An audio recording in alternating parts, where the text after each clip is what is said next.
Pernah tak anda tertanya-tanya macam mana nak serlahkan potensi sebenar pelajar? Jom kita lihat konsep hebat ini. Kita semua pernah nampak situasi ni kan? Pelajar jumpa soalan susah sikit, terus angkat bendera putih.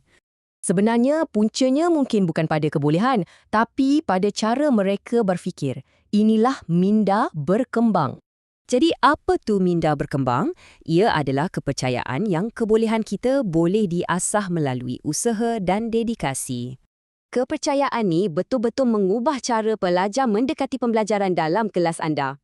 Pertama, mereka takkan lari dari tugasan yang susah. Malah, mereka suka.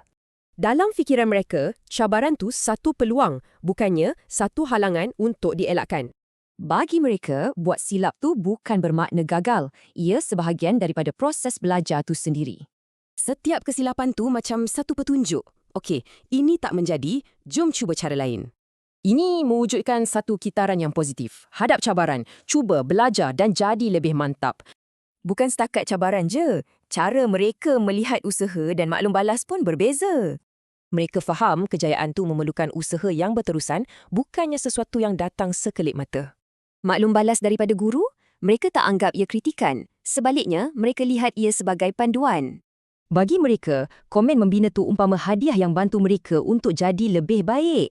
Bila tengok kawan sekelas berjaya, mereka tak rasa cemburu. Mereka dapat inspirasi. Fikiran mereka, wah, kalau dia boleh buat, maksudnya aku pun boleh belajar untuk buat benda yang sama. Kesimpulannya, semua ciri ni membentuk pelajar yang lebih tabah, bersemangat dan tak mudah mengalah.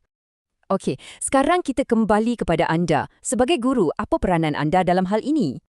Anda bukan sekadar pemerhati. Andalah arkitek yang membina persekitaran untuk minda ini berkembang. Cara anda beri pujian dan maklum balas, malah sikap anda sendiri, semuanya memainkan peranan besar. Kuasa ada di tangan anda.